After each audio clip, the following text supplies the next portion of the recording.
Worldwide,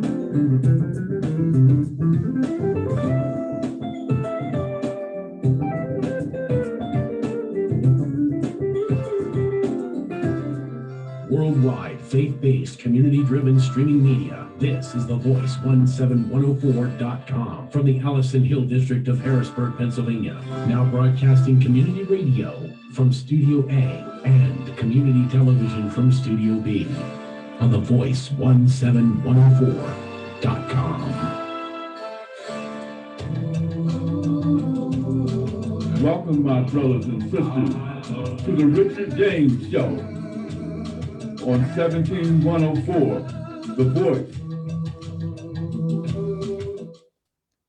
Onward, Christian soldiers, marching as to war, with the cross of Jesus going on before. Christ, our loyal master, leads against the foe.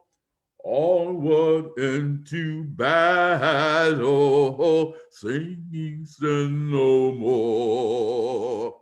Onward, Christian soldiers, marching as to war.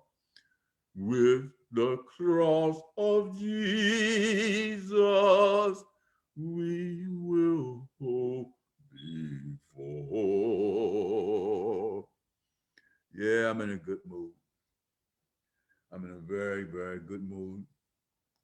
In spite of the injustice, in spite of the bigotry and the racism that our people have faced throughout the years, we're going to lift up the great empire, the great nation of Ethiopia today, and its most famous and most well-known leader, the Emperor Haile Selassie. He's been dead for a few years now, but we want to talk about what's happening in Ethiopia. And we're going to show you a video on Haile Selassie Part 1 and Part 2, which will give you some information on what happened. Now, we've talked about Africa, we've talked about Ethiopia before, and I'm going to say some things that it might be a little bit redundant, but I want you to get the point and get the message. At one time, our European brothers and sisters ruled most of the world. At one time, most of them ruled most of the world. As a matter of fact, there was a conference that took place in Brussels in which the European nations got together and divided Africa. But then again, I'm telling you now, I didn't say just Africa, I said they ruled the world. But let me just, since I'm concentrating on what I call the motherland, let's look at Africa. The British, for example, control Egypt. And you know, to this day, I was talking to a young man at my shop, and he didn't know that Egypt was in Africa. And there's some people, particularly whites, who have a hard time understanding and knowing that Egypt is on the continent of Africa entirely, North Africa. And at one time they were ruled by the British. We have other North African countries. Morocco, for example, ruled by the French at one time. Algeria, ruled by the French at one time. Nigeria, ruled by the British at one time. So we looked at the continent of Africa. South Africa, the Dutch, the Boers, who fought a war with the British over its territory in South Africa. Not only did they rule most of Africa. You know, they fought among themselves at times over given territory. That's a fact. But one country they were not able to conquer in the thousands of years, you know, that they were circling the globe and capturing nations. One country they were not really able to do very much with was Ethiopia. Ethiopia. And Ethiopia, hundreds and hundreds of years, while other countries were being snatched up, grabbed, controlled, their mineral resources depleted, taken away from them for their own particular use, Ethiopia remained independent. But at that meeting, as I said earlier, there was a meeting in Brussels in which the European nations divided Africa among themselves. And it was the Italians that expressed a very strong interest in Ethiopia. They had already placed their mark on the continent. They had taken over Eritrea and some of the other areas in Northeast Africa. But they wanted the grand prize. They wanted Ethiopia. And Ethiopia is a very, very large country, well over 50 million people. And Ethiopia, noted for its history. Let's talk a little bit about that history. There's a very strong connection between Ethiopia and Israel, a strong connection. Israel was known for its 12 tribes, and one of such tribes was called Judea. And Ethiopia was ruled once by a gentleman by the name of King David, and who had a son called Solomon, King Solomon. And King Solomon took a liking to a very beautiful young lady, gorgeous, brilliant, rich, the Queen of Sheba. And the Queen of Sheba, very, very rich, took a liking to this King Solomon. So at one point, she went to visit Solomon, spent time with Solomon, left her country, Abyssinia, Ethiopia. They say travel over mountain trails with millions of dollars in gold, myrrh, frankincense, the Queen of Sheba. And they had children, according to history. And some of those children had offspring, and they became the rulers of Ethiopia. And I'm wondering on the flip side of that, if some of them didn't become the rulers of Israel. Moses was known by Ethiopians as the Black Prince. Moses was black. He was not white. That's a lie. He was born and bred in Egypt.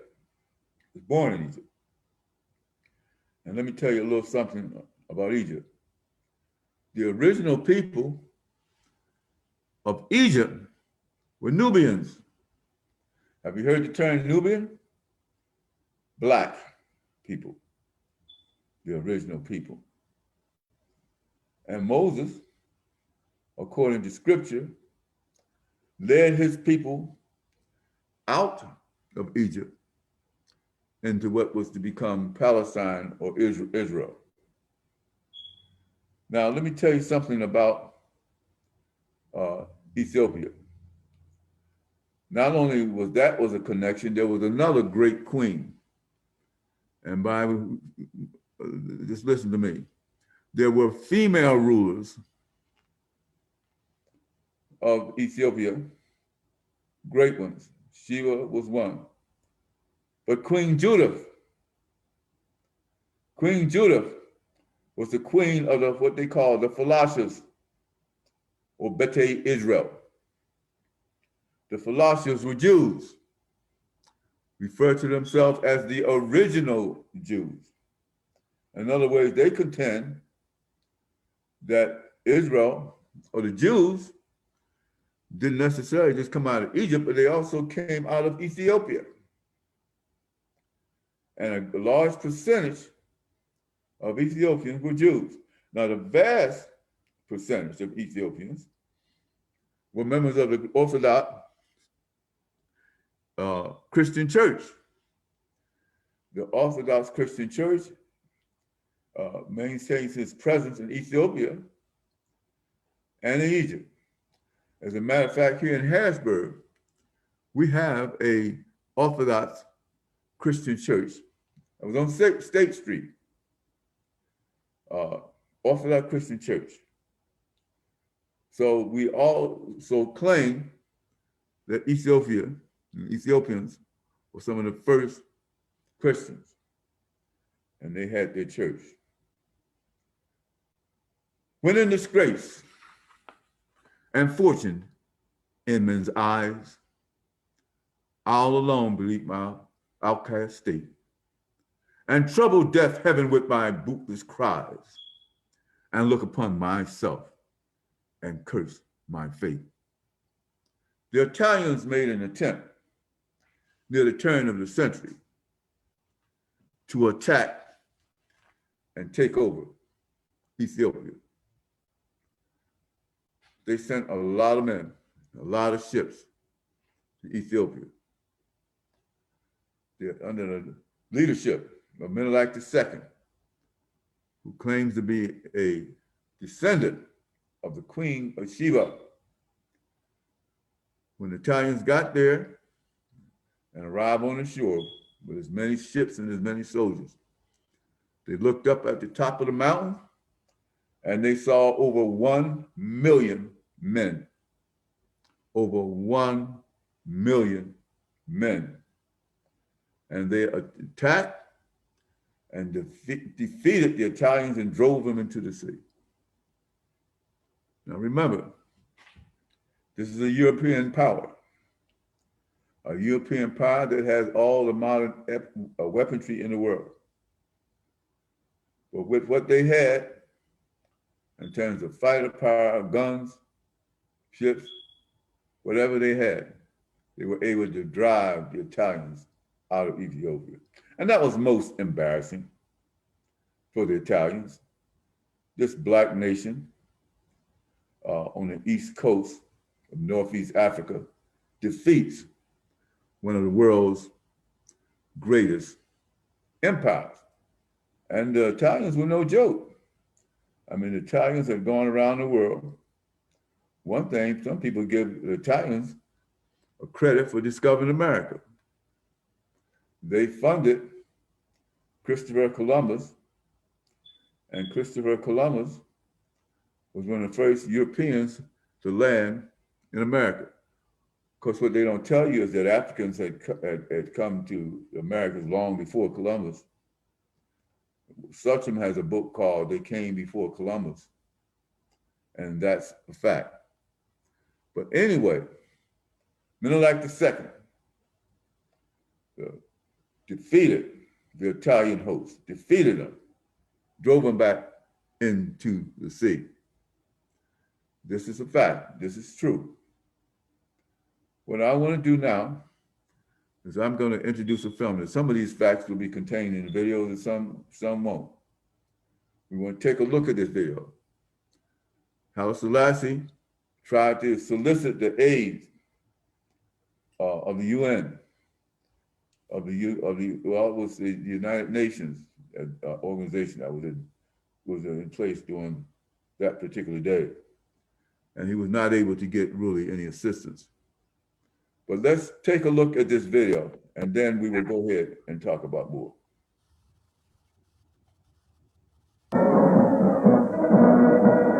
The emperor, I think, kind of built in this appreciation of what was happening in the rest of the continent. For many, many years, he could not trust anybody else. He himself was Minister of Education. He was really a very special, God-gifted person.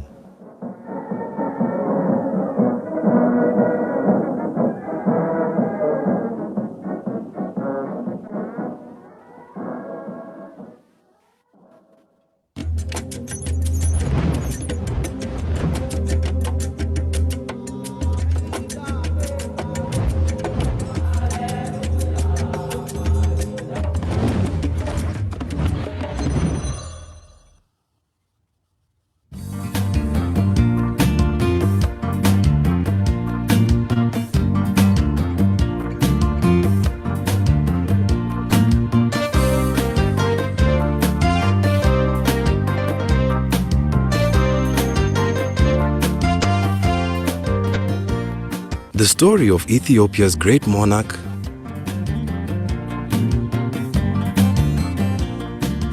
modernizer, and tragic hero Haile Selassie starts in the 1,000-year-old city of Harar.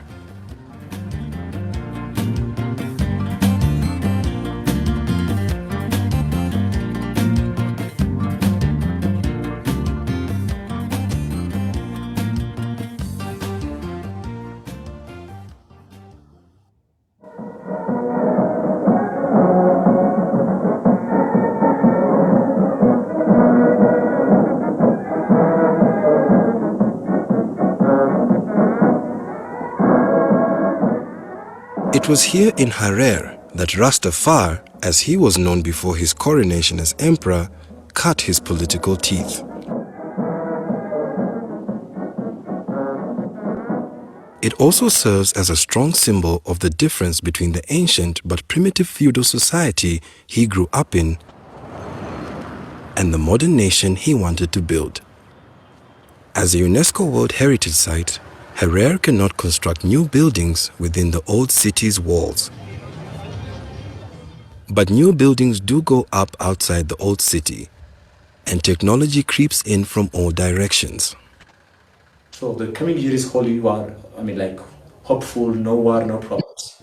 Jeff Pierce is a Canadian author who has spent 10 years working on a book about the country's war with Italy. In his decade of research, he has interviewed some of the top experts on Ethiopian history. Emperor Haile Selassie, of course, he had a special connection to Harar, and he invested in coffee plantations. He was very shrewd financially, but he was also very politically astute. These were the rules of King Haile Selassie. So these are medals which are gotten from different countries. Hailu Gasho is a tour guide who has taught himself 4 languages and shows visitors around Haile Selassie's honeymoon palace in Harar. That's a very young Rasmussen. Yes, I think. Haile Selassie's time, actually, I was too young for that, and my families used to mention that he's one of a good leader. And everything is, the main reason what they mention is everything is very peaceful, and most of the things are very cheap. They have been brought together by the man, dead almost 4 decades, who tried to bring together his nation, his continent, and the world, often with his own personal touch. The most unique habit about King Haile Selassie, he's not only pretending like a king and always staying in the palace. So my grandfather used to tell me that he always go to a place where people get sick, like in the hospitals, and visit people. And people who don't have finance, they're supported by King Haile Selassie. So he's a really nice king, in my opinion. Rastafari was the son of nobleman Ras Makonnen, a provincial governor. He was also an Ethiopian hero for fighting off invading Italians in the late 1800s. Ras Makonnen is buried in this Harar church in a place of honor.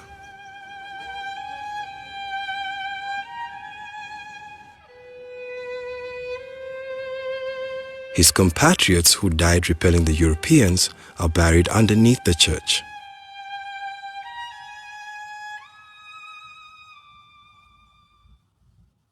His father decided to educate young Rastafari with tutors of different specialities, one an Ethiopian monk and the other a Mexican surgeon.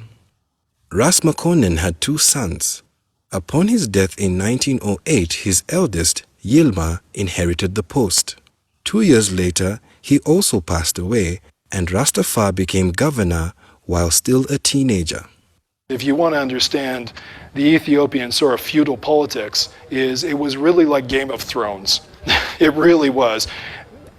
Imagine this boy who's a duke, and he is given responsibilities to run this province at 14 years old. And he's trained by a Catholic priest. He's not trained by an Orthodox Ethiopian cleric. So already the other nobles are suspicious of this kid. At 24, he was appointed regent by Empress Zewditu, who used the young man to solidify her own hold on power due to his influential family. This made Rastafari heir to the throne, but he would have to survive some challenges to become emperor. When there was a rebellion against him, sometime around when he was regent and soon to become emperor, he was a fan of flight. And he got a plane, and they bombed and machine gunned the rebels. So you had these guys with spears and antique rifles and spears and shields coming out. And here's this biplane coming over, bombing you. Well, that ends that.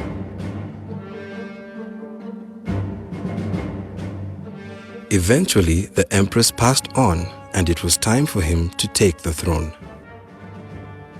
This moved him from Harar through the Ethiopian countryside to the new capital of Addis Ababa. At that time, we couldn't assume the buildings. There are huts, different kinds of huts, and a very big house, maybe one commander of the army. The other low-level commanders, they built their huts around his home, around 11,000 people in Addis Ababa. And there is no road, you see. Nobody can assume that. Therefore, when Haile Selassie came to the power, very big buildings were churches.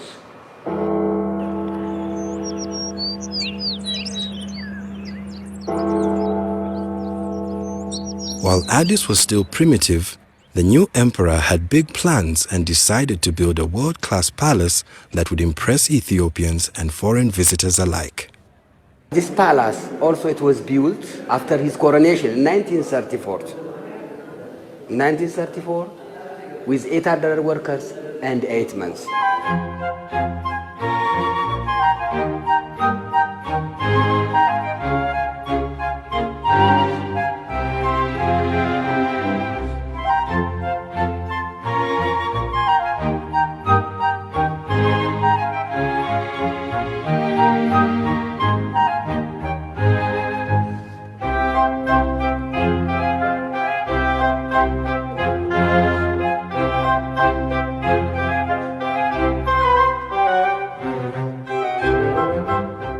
His palace is now part of a museum on the ground of the country's first university, which he himself founded.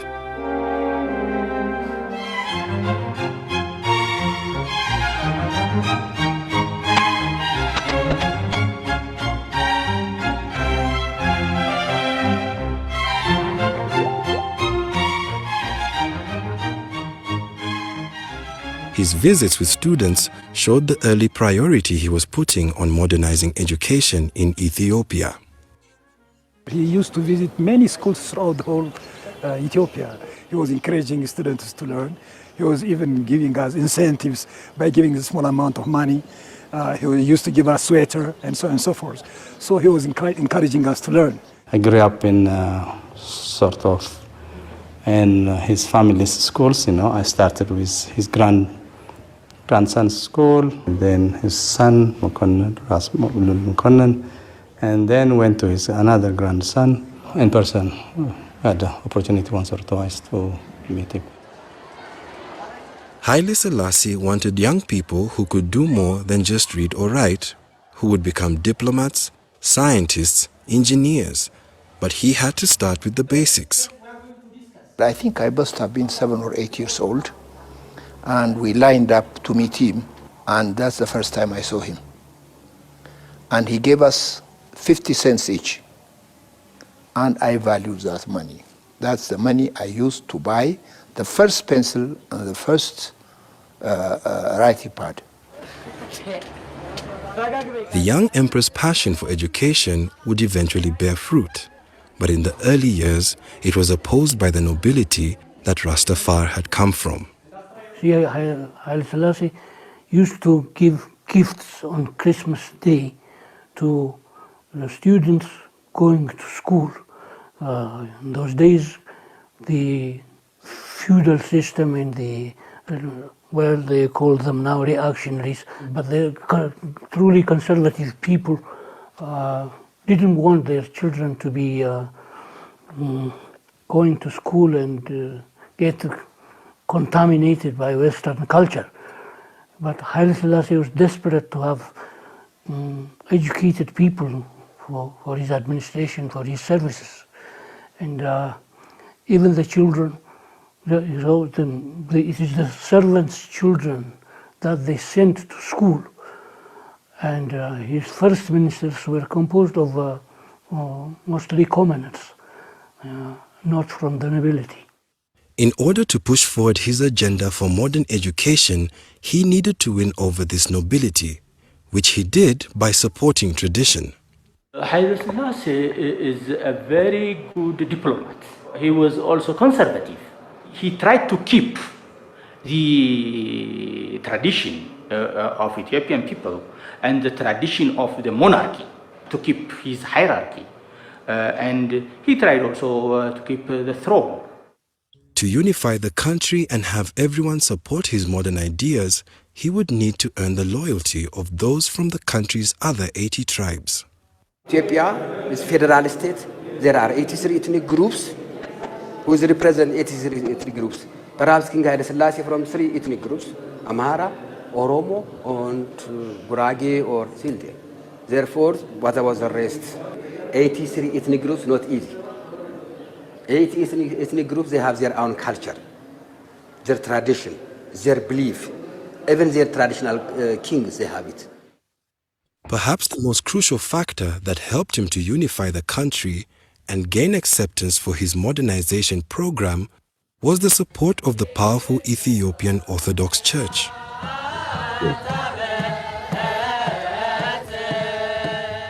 Upon his coronation, he was renamed Haile Selassie, in the Amharic language, Power of the Trinity. As emperor, he became the head of the Orthodox Church, and by tradition had the religious right to rule. Before 1974, just the state and the religion, it was linked. Who coronated King Haile Selassie? By the church. That's why I said it. The churches, because the churches, it was belonging to for the king. Is more dominant. You cannot separate the churches and the kings. And also they have a power. Even also 1/3 of the land, it was belonging to for the churches. Of course, for us, we think he's like God, and he himself did not give us that coin, by the way. It's Abhanna, his treasurer, who goes out and hands coin, and our eyes are with him. A very short fellow, walking, and that's it. You can imagine at that age, we thought God was on earth. While he was promoting an agenda based on logic and progressive ideas, legend was a powerful tool of the church. It claims a biblical relationship between its monarch and the famous Jewish leader and legendary wise man, King Solomon. The Ethiopian royal line, so Haile Selassie himself, is said to descend directly from the Queen of Sheba. For one, it's very difficult to justify that Haile Selassie was a direct descendant of Emperor Haile Selassie and Queen Sheba and King Solomon. But we simply took it for granted, for we love and respect Emperor Haile Selassie. It was before Christ, 955 BC. And while she was traveled to Israel, and she was a beautiful woman, and she was asleep with him. While she came to Ethiopia, she was pregnant and born Milik first after 9 months and 5 days.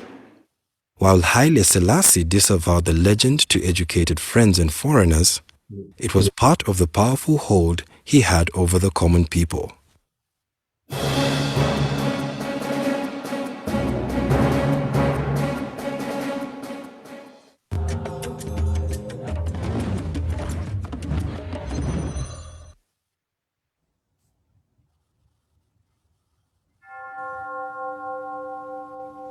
emperor's religious authority would seem to make it easy to unify the nation.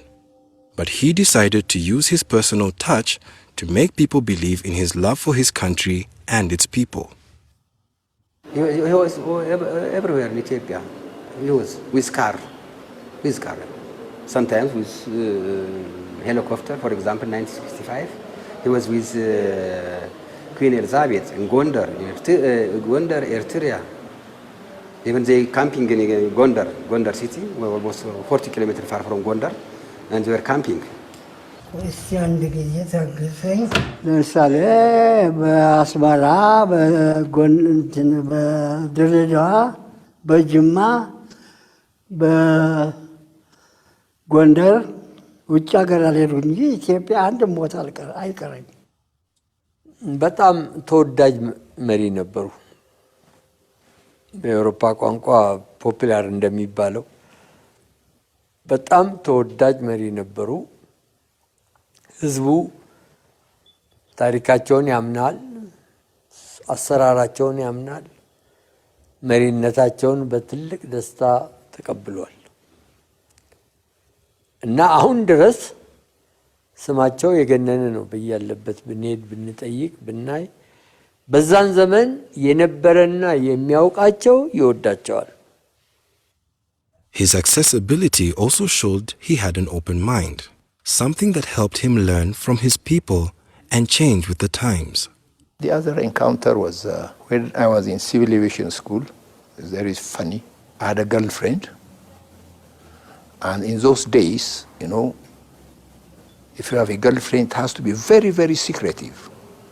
So I was walking her home, and we made sure that we will not encounter her brother. So we took a small alley, and so we were walking, taking our time, chatting, no car. And all of a sudden, we heard a small knock on the horn. We turned around. It was Emperor. We saw the flag. I pulled her out, and we bowed. I will never forget it. He looked at me laughing, and he said, "I saw you." These are my encounters, actually. እዛ ሁለት ባዞች ጥቋቁሮቹ ቻይና ላይ ያው ህዝብ እንደሚጠራቸው ኃይለ ሥላሴ ናቸው። በእኔ በግሌ ደግሞ ጌቴ ነው የምለው እንጂ የቅርብ አገልጋይ እንደሆነ ጌቴ ልል እችላለሁ። የግሌ ነኝ። While he spent a lot of time cultivating popularity with his Ethiopian subjects, he also courted international favor. He was a famous diplomat, and a lot of countries has a very good relation with him.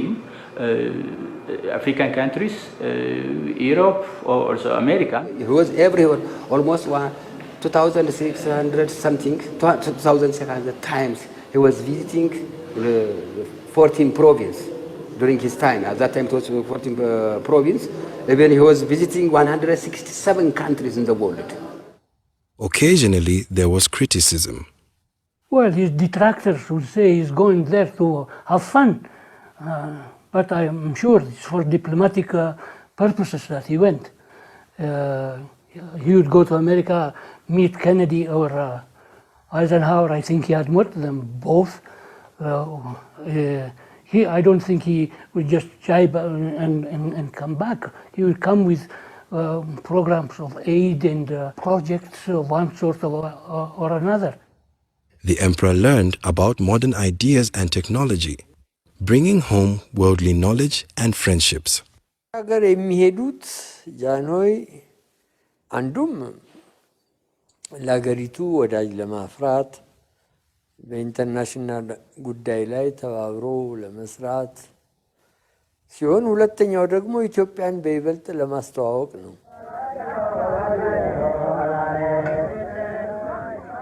Haile Selassie anticipated globalization, even on the modest scale of the 1930s. In 1923, he signed Ethiopia up to be the first African country to join the League of Nations, the forefather of the United Nations. I decided to come myself to defend the cause of my people before the Council of the League of Nations. I hope that the Council will be good enough to excuse me from reading the whole of my declaration. He saw his country being pulled between the development of an industrialized Europe and its place in its own still wild continent of Africa. He would send young Ethiopians, very talented young intelligentsia, off to the capitals of Europe to get an education, because he recognized that the country had to modernize. His initial choice appeared to be to lean toward Europe. There he mined ideas that would help build ministries, schools, and institutions that were aimed at taking Ethiopia from a primitive feudal state to a modern nation. ቀዳማዊ ሥላሴ አመራራቸው አስተዳደራቸው የተመሰረተው ኢትዮጵያን በዘመናዊ ስልጣኔ እንድትጠቀም ለማድረግና በአዲስ መልክ ለመምራት ነው። In 1931, he became the first absolute ruler to voluntarily write a constitution, which established a judicial system while still keeping most of the power of government in the emperor's hands. Until 1974, he shows different kinds of developments in the country. We couldn't deny these kinds of changes. The first constitution written in his monarchy time. The second constitution also improved by his power time. He tried to bring Ethiopia to civilization, to civilize the society, but how far he tried to bring this country, it has its own limitation. And Selassie was highly interested to have many modern scholars in Ethiopia to bring fundamental change in terms of civilization and development as well. His early efforts to modernize his country through education had only 6 years to progress before tragedy struck. In 1936, fascist Italy decided once again to be the first European colonizers of Ethiopia.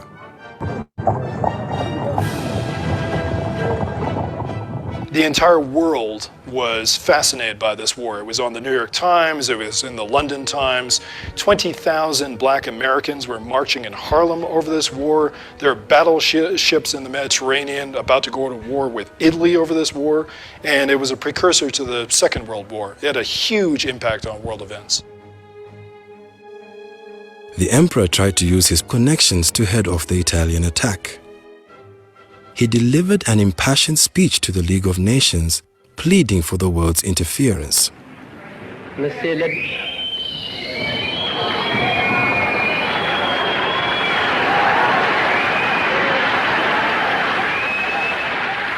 The jeers of fascists in the gallery did not stop him. I am here to claim justice, he said. What reply shall I take back to my people? So, said the emperor, it is us today, it will be you tomorrow. ቀዳማዊ ሥላሴ በዚያ ቦታ ሄደው ራሳቸው የኢትዮጵያ ሕዝብ ከሕግ ውጪ በጥጋበኛ ዲክታተር ምን ያህል ግፍ እንደተፈጸመበት በሚገባ አስረድተዋል። አንድ ንጉሠ ነገሥት ወይም አንድ መሪ በዚያን ዘመን ሄዶ በሊግ ኦፍ ኔሽን ፎረም ላይ ወይም ሸንጎ ላይ አቤቱታ ያቀረበ ከሳቸው በፊት የለም። Our emperor also made a very remarkable and prophetic speech. He said to them, "It is we today and you tomorrow." After which all the Europeans had fallen under the strongest and brutal heel of Hitler. So it was a kind of prophecy that had already taken place. His eloquence, moral authority, and logic fell on deaf ears. Despite the League's refusal to intervene, he continued to hope that the strength of his people and the righteousness of their position would defeat the Italians. It is good that you are here to record this picture of me in my palace garden at Addis Ababa. People who see this throughout the world will realize that even in the 20th century, with faith, courage, and a just cause, David will still beat Goliath. The Italians hit Harar, his youthful stronghold. Mussolini's planes bombed this city. They wiped out the oldest mosque in Africa, and few people know about it, but there was no military installations here. They just decided, let's scare the living daylights out of the Hararis. And Emperor Haile Selassie, of course, he had a special connection to Harar, and he was very hurt, but he was very emotionally moved by the plight of the people here.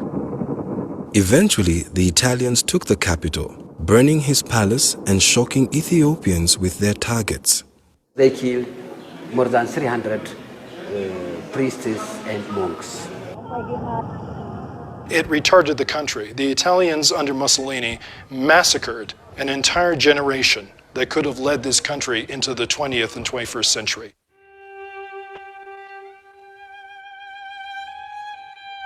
Haile Selassie went into exile in Bath, England in 1936. He nearly died there practically of pneumonia and sickness because it was so cold, he wasn't used to the climate. He came back here, and I believe it affected his character deeply, that he was never going to give up control and never going to divest control to other people. For 5 long years, the emperor suffered in tough conditions, in damp, cold weather until 1941. Once the Italians were chased out by Ethiopian freedom fighters operating from the countryside, he was welcomed home to reclaim his throne and once again try to unite and modernize Ethiopia. We had the most difficult time with him when the Italian invasion, for example. Ethiopia has never been invaded by any enemy. It's been always free land, the freedom fighter, and its people defended their country. 5 years was in his time. And he was lucky enough to actually regain the freedom and helped many of the African nations to get their freedom too. And so he was really a very special, God-gifted person. But his time away from home had given him some valuable perspective, and he would return with a plan on how to build a new Ethiopia and how to try and empower Africa so it could look after its own.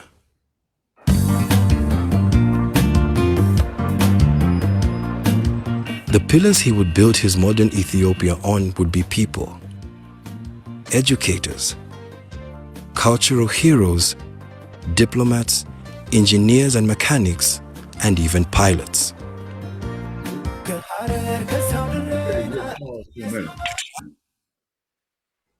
We'll pause for a minute. We have more of part 1, and then we have part 2. We'll play as much of as we can. But I just want to update you with our participation, African Americans. African Americans went over and fought with the Ethiopians. You should know that. Some African Americans went over and fought with the Ethiopians. You got individuals like, for example, in the nation of Jamaica, who call themselves Rastafarians. You have people, a couple of pilots. Ed Robinson was one pilot that went over, it was 2 pilots, African-American pilots that went over and flew sorties for the Ethiopians. So they were not without assistance from our people in this country. And eventually, the Ethiopians were able to drive the Italians out of Ethiopia. You heard them say that in the video. Well, that's a fact. A man by the name of Mussolini, who was a fascist and who was a great supporter of Hitler, was the head of state for Italy at the time. But he was eventually defeated, driven out, and actually killed by his own people. He was no friend of human beings and of people himself. But Mussolini, at that time, was the head of the Italian government in Rome, and he was eventually defeated and murdered, as was Adolf Hitler. Adolf Hitler was eventually defeated. You have some other things going on in the world at the same time. Let me just mention that. Another imperialistic country that ruled some sections of the world was not white. It was the Japanese. Now, the Japanese had taken over the Philippines. Now, remember, the United States of America had its own empire at the time. And one of the places that they controlled was the Philippines. They also controlled Cuba. If you remember the Rough Riders and Franklin Delano Roosevelt fought in Cuba. So there was empire building, power distribution, fighting going on throughout the world. And that's what was happening. Now we're going to see a little bit more. We won't be able to see it all, but we'll see a little bit more of what happened with Emperor Haile Selassie. He did some great things before his demise. So we will roll the video again.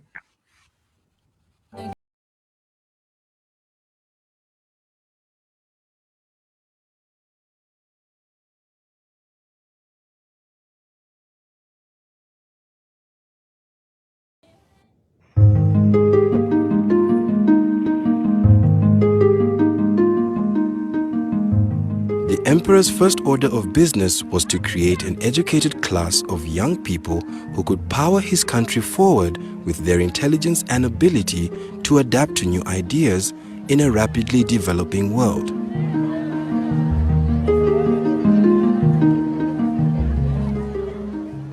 He started with 2 schools, one for secondary students and one for university pupils. He made education his priority. As a matter of fact, for many, many years, he could not trust anybody else. He himself was Minister of Education. For many years. He took it in, I tell you, this is why he used to come in every boarding school. He was like our father, bring fruits and so on. እና በትምህርት በኩል በተለይም ራሳቸው ከ20 ዓመታት በላይ የትምህርት ሚኒስትርነቱን ስልጣን ይዘው አገሩን ይመሩ ስለነበረ ትምህርት ሚኒስቴርን ይመሩ ስለነበረ ብዙ የትምህርት ወጣቶች አፍርተዋል። Today there are hundreds of secondary schools throughout the nation and over 150 colleges or universities. So this was really something that in different subjects he was always interested in seeing, helping people and education and so on. He was the Minister of Education himself to educate all of us actually, to bring us to this level, unless we forget whatever he has done. So we are his products, I would say. From 1855 up to 1974, yes? This is the modern history of Ethiopia. Is that clear? Haile Selassie's crusade to create a brilliant team of young achievers helped steer his nation to where it is now. Modern education is his legacy. The other thing is that not just education, but excellence in education. He quickly grew local educators to replace foreigners. And here was a place to start his Pan-African leadership. In 1958, he invited 200 African students to Ethiopia to study at Haile Selassie University, now called Addis Ababa University. He wished to transfer his dream of modern education to the rest of Africa, but he also saw the need to engage others to promote Ethiopia's role on the continent. By bringing European diplomats, scholars, and tourists to Ethiopia, he also saw a way to increase his countrymen's exposure to new ideas and develop international trade partners. But he needed to make sure they appreciated his nation. This is your first ambassador in Ethiopia. So he turned to some of the young Ethiopians he was building his contemporary society on, including Habte Selassie Tafese. Oh, I could see him any day. He was very kind with me. The emperor sent him off to Germany on Ethiopian Airlines' first flight there. He came back with some ideas on tourism. That was the first inaugural flight, Ethiopian Airlines to Frankfurt. Big deal. And in the process, the Germans were talking about tourism. The emperor instructed him to get a tourism operation going. The emperor called me. He said, you have to do this job. I said, Your Majesty, I know nothing about this job. He told me, try. That reward I remember. Try. It's like an order. Camouflaged order. So I said, okay. Haile Selassie was always helpful in the efforts to impress foreigners, dignitaries, or ordinary tourists. If I go there, I tell him I have tourists. He said, bring them. I bring 10, 50, 30 tourists to him. He orders champagne. He orders tej. He gives them to drink. They take a picture together, take a picture with the same lion, and visit. He allowed us to visit the palace here in front. Tourists went, took pictures, went around, look around, even his bedroom. After a few years of bringing in groups of foreigners and shooting photos all over the country, Habte Selassie coined the country's famous tourism slogan. I'm surprised you didn't ask me about the slogan, 13 months of sunshine, I coined for Ethiopia. Oh, okay. It has a meaning. First of all, Ethiopia is 13 months, our calendar. And then there is sunshine 13 months a year. Anytime. The rainy season, rain comes, all of us know that after 15 minutes, sun will come out. Ethiopia uses what they call the Gaze calendar, which is 7 years difference from the commonly used Gregorian calendar, and also breaks the year down into 13 months.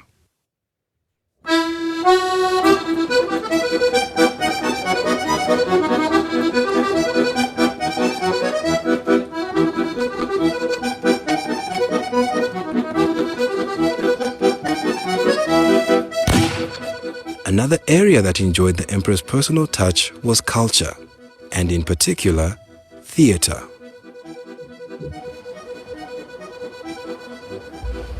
Right over there where that bench is, the emperor and the queen were sitting right there. Actor Haimanot Alemu remembers when he was 9 years old and the emperor came to see a play at his school. He had come to see a play, and he brought the queen, and they both sat sort of where you are now. And the play was Molière's The Miser. Excellent actor. Makone Dori was so good. And so I sat there, and half the time I wasn't watching the play, I was watching the emperor. And I saw the play. It looked simple. It looked like a simple thing to do on stage, enough to bring an emperor to our school. And that's when I decided that I want to be an actor, and never changed my mind since. Haimanot's career blossomed with encouragement from the emperor and the occasional scolding. The emperor came, and I played the Italian collaborator, which is a character everybody loved to hate. And I have a very bad monologue where I really slam Ethiopia and Ethiopians. And he walked out of the theater and went to the palace Then the three actors and the playwright were called to the palace and were given a dressing down. He was really upset.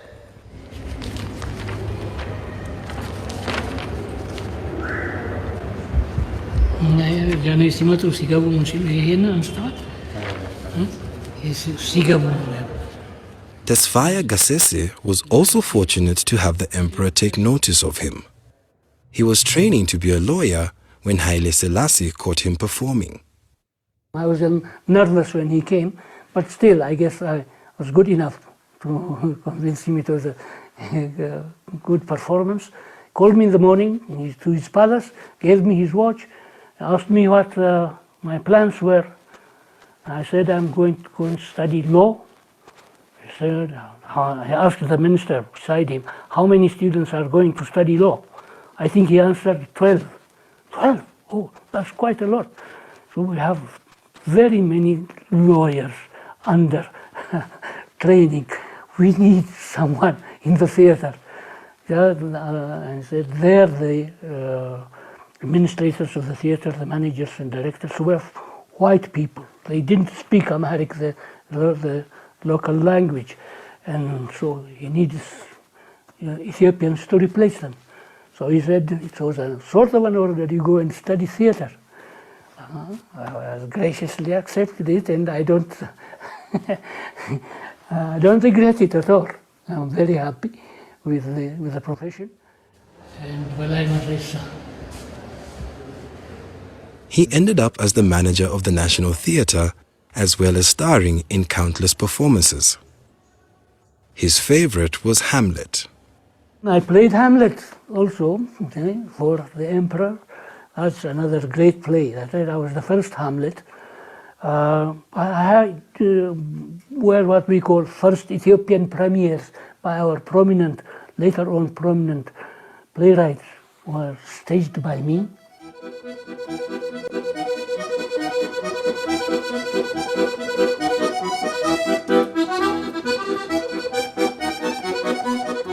Haile Selassie stayed interested in Ethiopian theatre throughout his life. See, after him, that's what we missed. There were no leaders on, to see our productions. But he did attend comedies or historical plays or tragedies. He did. And even before the Italian invasion and the establishment of proper theaters in the country, he used to invite people who wrote dialogues or pieces of theater to his palace for when his children got married, or from wedding parties and things like that. And he gave prizes to the writers and to the actors. So he was a great benefactor of the arts, a patron of the theater and the arts. Okay. Despite his pressing duties as head of state, his personal touch was always felt. I'm going to have to stop. There's more to this video. I hope you got a lot out of it. Haile Selassie is one of the greatest leaders of all time. There's no question about that. Even though he was rooted in the ancient civilization of Ethiopia, he brought Ethiopia into modern times in terms of education. He also invested money in coffee. Ethiopia was the first nation develop have the native coffee crop within his borders, and he invested money in that. But he did a lot of things that assisted the Ethiopians, but also, in essence, assisted the world. He was a great leader, and they were able to defeat the Italians and regain and remain an independent nation until this day. We appreciate you listening and tuning in. I always try to mention to you that we have a business, my wife and I. We call it African Paradise. We're on Facebook, so look us up, Google us, and to see some of the items that we have. We have just acquired some really, really authentic and ancient African artifacts. We have a huge mass. We have a 5-foot tall mahogany statue. We have a 4-foot mahogany statue. We have lots of elephants. We have lots of giraffes. We have a mass development of oils. We have a lot of things, but what we don't have a lot of is customers. I'm in the Lebanon Valley Mall at 35 South 8th Street in downtown Lebanon, Pennsylvania. Lebanon is a beautiful little town. There's a lot of great things. Lebanon has individuals that have issues and problems, and they take care of those people. And I'm asking you to come down and not just to visit with me. Some of my good friends like to come down and maybe have conversations. And some of them come and say, well, I'm not gonna buy anything today. Well, I'm gonna tell you, you ain't helping me by not buying anything. Matter of fact, you hurt me. I love to visit with my friends. I love to talk to them. But I would like, even if it's something small, buy it. And if you have a particular holiday that's coming up where you want to get a great present, I guarantee you that you'll find something that you like and she like or he like down at African Paradise. We call it African Paradise. One thing we also have is a bunch of original oil paintings done from Senegal. We got lots of oil paintings, and you get it at a very, very low price. So come to see us. That's at 35 South 8th Street in Lebanon, Pennsylvania. Well, thank you. I hope you learned something today. We will continue to give you the truth. And we'd like to give you historical things, particularly about our people. So God bless you, and may heaven smile upon you and be gracious unto you. This is Richard James signing off for the Richard James Show. We'll see you next week. Much love to you, and much love to your family. And I want to also thank, always have to say something about Chris Thomas and his wonderful, wonderful family, and the great job they're doing in our community and allowing broadcasts like this one to exist. Take care.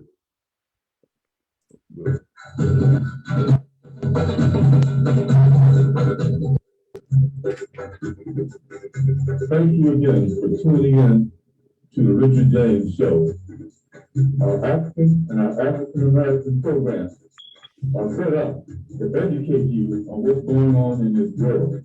And thank you for taking out the time to listen. Let us hear from you sometime also. So this is your neighbor and your friend signing off. Until I see you again next week, and hear from you again next week. So long. God bless.